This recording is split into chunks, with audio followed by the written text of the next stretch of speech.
Hi hello guys welcome back to Aadya colourful. ನಾನು ಸುಮಾ.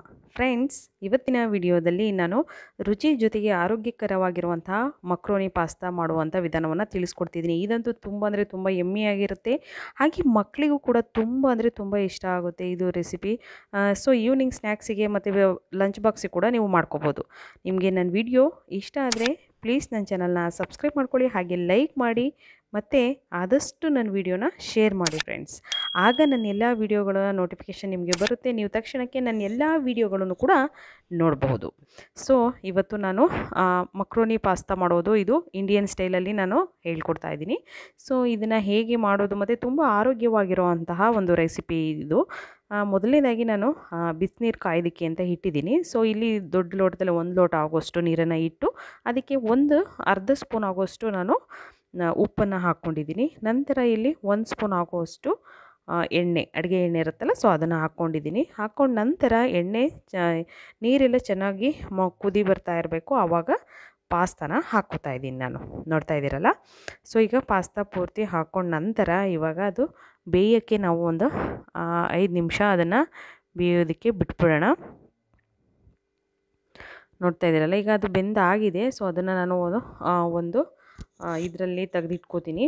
ಇವಾಗ ನಾನು ಒಂದು ಪ್ಯಾನಿಗೆ ಒಂದು 4ರಿಂದ 5 ಸ್ಪೂನ್ ಆಗೋಷ್ಟು ಆಯಿಲ್ನ ಹಾಕ್ಕೋತಾ ಇದ್ದೀನಿ ಫ್ರೆಂಡ್ಸ್. ನೋಡ್ತಾ ಇದ್ದೀರಲ್ಲ, ಮಕ್ಕಳಿಗಂತೂ ತುಂಬ ಇಷ್ಟ ಆಗುತ್ತೆ ಈ ರೆಸಿಪಿ. ಹಾಗೆ ನೋಡಿ, ಇವಾಗ ನಾನು ಶುಂಠಿನ ತುರಿದಿಟ್ಕೊಂಡಿದ್ದೆ. ಸೊ ಶುಂಠಿ ಬೆಳ್ಳುಳ್ಳಿ ಎರಡೂ, ಈಗ ಬೆಳ್ಳುಳ್ಳಿ ಕೂಡ ಹಾಕ್ಕೊಂಡಿದ್ದೀನಿ. ಶುಂಠಿ ಮತ್ತು ಬೆಳ್ಳುಳ್ಳಿ ಎರಡೂ ತುರಿದಿರೋದ್ರಿಂದ ಅದು ಹಾಕ್ಕೊಂಡಿದ್ದೀನಿ ಎರಡೂ ಕೂಡ. ಸೊ ನೋಡ್ತಾ ಇರ್ಬೋದು ನೀವು.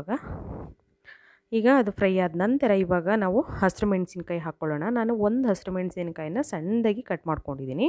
ಸೊ ಅದನ್ನು ಇವಾಗ ಹಾಕ್ಕೋತಾ ಇದ್ದೀನಿ, ನೋಡ್ತಾ ಇದ್ದೀರಲ್ಲ. ಈಗ ಈರುಳ್ಳಿ ಕೂಡ ನಾನು ಎರಡು ದೊಡ್ಡ ಸೈಜ್ ಈರುಳ್ಳಿನ ಕಟ್ ಮಾಡ್ಕೊಂಡಿದ್ದೀನಿ ಸಣ್ಣದಾಗಿ.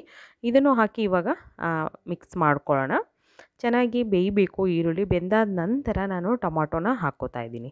ಒಂದು ಟೊಮಾಟೊ ಸಣ್ಣದಾಗಿ ಕಟ್ ಮಾಡಿ ಹಾಕ್ಕೊತಾ ಇದ್ದೀನಿ. ಸೊ ಬೇಯಿಸ್ತಾ ಇದ್ದೀನಿ. ನಾನು ಇದಕ್ಕೆ ಸಾಸ್ಗಳನ್ನು ಯಾವುದನ್ನೇ ಉಪಯೋಗಿಸ್ತಿಲ್ಲ ಫ್ರೆಂಡ್ಸ್. ಹಾಗೆ ನಾನು ಟೊಮಾಟೊ ಕೆಚಪ್ ಮಾತ್ರ ಉಪಯೋಗಿಸ್ತಿದ್ದೀನಿ, ಬೇರೆ ಸಾಸ್ಗಳು ಯಾವುದೂ ಹಾಕೋದಿಲ್ಲ. ಈಗ ನಾನು ಕ್ಯಾರೆಟ್ ಉದ್ದುದ್ದ ಕಟ್ ಮಾಡ್ಕೊಂಡಿದ್ದೀನಿ. ಸೊ ಕ್ಯಾರೆಟು ಮತ್ತು ಇಲ್ಲಿ ಕ್ಯಾಪ್ಸಿಕಮ್ನ ಸಣ್ಣದಾಗಿ ಕಟ್ ಮಾಡ್ಕೊಂಡಿದ್ದೀನಿ. ಎರಡೂ ಇವಾಗ ಮಿಕ್ಸ್ ಮಾಡ್ಕೊಳ್ಳೋಣ ನೀಟಾಗಿ. ಅಂದರೆ ಕ್ಯಾರೆಟ್ನ ನಾವೇನು ಜಾಸ್ತಿ ಬೇಯಿಸೋದೇನು ಬೇಕಾಗಲ್ಲ. ಕ್ಯಾಪ್ಸಿಕಮ್ಮು ಒಂದು 2-3 ನಿಮಿಷದಲ್ಲಾಗಲೇ ಬೆಂದೋಗ್ಬಿಡುತ್ತೆ. ಸೊ ಇವಾಗ ನಾನು ಇಲ್ಲಿ ಪಾಸ್ತಾ ಮಸಾಲ ಇರುತ್ತಲ್ಲ, ಸೊ ಅದನ್ನು ಹಾಕ್ಕೋತಾ ಇದ್ದೀನಿ. ಸೊ ಮಸಾಲೆ ಇದ್ದರೆ ಹಾಕ್ಕೊಳ್ಳಿ, ಇಲ್ಲ ಅಂತಂದರೆ ನೀವು ಇದಕ್ಕೆ ಸ್ವಲ್ಪ ಗರಂ ಮಸಾಲ ಮತ್ತು ಅಚ್ಕಾರದ ಪುಡಿ, ಒಂದು ಪೆಪ್ಪರ್ ಪೌಡರ್, ಇಷ್ಟನ್ನು ಕೂಡ ಮಿಕ್ಸ್ ಮಾಡಿ ನೀವು ಹಾಕ್ಕೋಬೋದು. ತುಂಬ ಚೆನ್ನಾಗಿರುತ್ತೆ. ಇಲ್ಲಿ ನೋಡಿ, ನಾನು ಸ್ವಲ್ಪ ಟೊಮಾಟೊ ಸಾಸ್ನ ಹಾಕ್ಕೋತಾ ಇದ್ದೀನಿ, ಟೊಮಾಟೊ ಕೆಚಪ್ನ. ಓಕೆ, ನಿಮಗೆ ಬೇಕು ಅಂದರೆ ನೀವು ಬೇರೆ ಸಾಸ್ಗಳನ್ನು ಆ್ಯಡ್ ಮಾಡ್ಬೋದು, ಬಟ್ ನಾನು ಇಲ್ಲಿ ಯಾವುದೇ ಸಾಸ್ಗಳನ್ನು ಆ್ಯಡ್ ಮಾಡ್ತಾ ಇಲ್ಲ. ಹಾಗೆ ಇಲ್ಲಿ ಚಿಲ್ಲಿ ಪೌಡರ್ ಒಂದು ಅರ್ಧ ಸ್ಪೂನ್ ಆಗೋಷ್ಟನ್ನು ಹಾಕ್ಕೊಂಡಿದ್ದೀನಿ.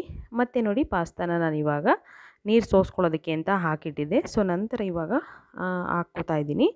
ಈಗ ಇದನ್ನು ಮಿಕ್ಸ್ ಮಾಡ್ಕೊಳ್ಳೋಣ ನೀಟಾಗಿ.